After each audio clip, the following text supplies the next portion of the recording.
আসসালামু আলাইকুম। আশা করি তোমরা ভালো আছো। আল্লাহর রহমতে আমিও ভালো আছি।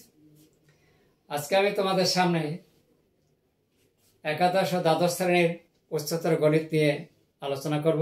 আজকে আলোচনার মধ্যে আছে ত্রিকোণমিতি 7.3 থেকে। এই 7.3 থেকে আমি রূপন্তী প্রকাশনী বই থেকে 2-এর 1 নাম্বারটা করে দেখাবো আর কি। ততক্ষণে তোমরা ভিডিওটি যদি প্রথম থেকে যাতে না টেনে শেষ পর্যন্ত দেখতে থাকো, আশা করি তোমরা খুব সহজভাবে বুঝতে পারবে। আর সেই সাথে আমি আরেকটা কথা বলবো, তোমাদের মধ্যে যাদের হয়তো এখনো সূত্রগুলো অজানা বা সমস্যা আছে, যদি সূত্রগুলো ক্লিয়ার না থাকে, সূত্রগুলো একটু পড়ে নিলে তাহলে দেখবে যে খুব সহজভাবে অঙ্কটা বোঝা যাচ্ছে। আশা করব তোমাদের বুঝতে কোনো সমস্যা বা কষ্ট হবে না যদি তোমাদের সূত্রগুলো যদি ক্লিয়ার থাকে। গণিত খুবই একটা আনন্দের বিষয়।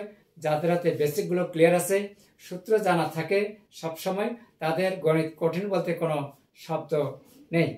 তো চলুন সময় নষ্ট না করে আমি আজকে তোমাদের সামনে যে অঙ্কটি ভিডিও ক্লাসের মধ্যে দেখাবো বা দেখাতে যাচ্ছে, আমি সেই অঙ্কটা বোর্ডে লিখে রাখছি। 2-1 প্রমাণ করা যায় sin 27 degree plus cos 27 degree equal 20 cos 18 degree. খুবই সহজ। তাহলে প্রথমে আমি বাম পক্ষটা লিখে নেব, লেফট সাইড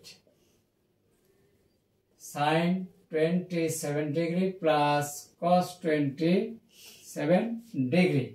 এখন আমরা এখানে একটা লক্ষ্য করব কি, আমাদের প্রমাণে কিন্তু ডান পাশে √2 cos 18 ডিগ্রি আছে, অর্থাৎ √2 cos 18 ডিগ্রি।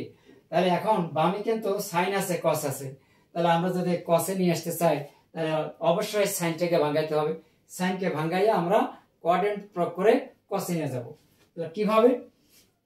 তাহলে দেখুন, এখানে যদি আমরা 90 ডিগ্রি বিয়োগ 63 ডিগ্রি যদি দেই, 90 থেকে 63 বাদ দিলে কিন্তু 27 ডিগ্রি হয়। তাহলে এখন যদি আমি, যেহেতু আমরা জানি এটা আগের আলোচনা ছিল, 9-10 ছিল, তো এখন যখন এখানে বিজোড় সমকোণ থাকবে, হ্যাঁ, সেই ক্ষেত্রে সাইন থেকে cos হবে। আর এটা কিন্তু অবশ্যই অলের ঘরে আছে, আর অলের ঘরে সবাই সবসময় কিন্তু পজিটিভ বা প্লাস অবস্থায় থাকে। তাহলে সেই ক্ষেত্রে আমরা এখানে লিখতে পারবো cos, তারপর এটা লিখে নেই cos 27 ডিগ্রি।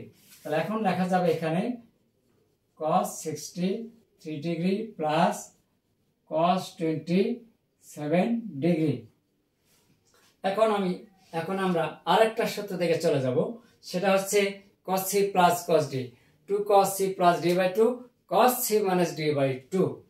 তাহলে 2 cos c প্লাস d, আমরা এটাকে c মনে করব, আর এইটুকু 27 ডিগ্রিকে আমরা d মনে করব। তাহলে 2 cos c plus d by 2, 63 degree plus 27 degree by 2, আবার cos 63 degree minus 27 degree by 2। তাহলে 2 cos 63 প্লাস 27 যোগ করলে 90 ডিগ্রি বাই 2 45 ডিগ্রি হয়। 45 ডিগ্রি cos 63 থেকে 27 বাদ গেলে কত হয়? 13 থেকে 7 বাদ গেলে 6, হাতে আছে 1, 3, 6 থেকে 3 বাদ গেলে 3, 36 ডিগ্রি বাই 2। তাহলে 63 থেকে যদি আমরা 27 ডিগ্রি বাদ দেই, পাওয়া যায় কত? 36 ডিগ্রি। তাহলে তাকে যদি আমরা 2 দ্বারা ভাগ করি, 18 ডিগ্রি। এই তো প্রমাণটা চলে আসতেছে 18 ডিগ্রি। এখন 2 ইন্টু আছে, cos 45 ডিগ্রি মান কত? 1/√2, 1/√2 cos 18 degree.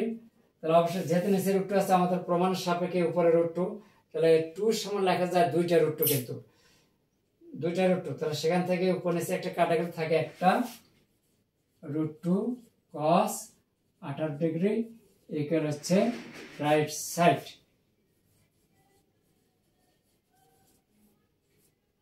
Proofed, PROVED, proofed.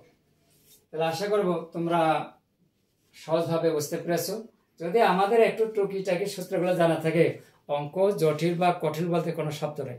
খুব অনায়াসে, খুব সহজভাবে তোমরা অঙ্কগুলো বুঝতে পারবে যদি তোমরা সূত্রগুলো আগে ক্লিয়ার করে নিতে পারো।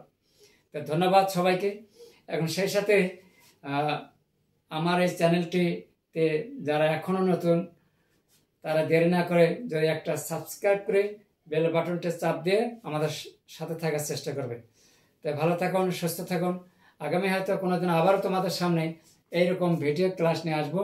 সেই পর্যন্ত ভালো থাকো। ধন্যবাদ সবাইকে। আসসালামু আলাইকুম।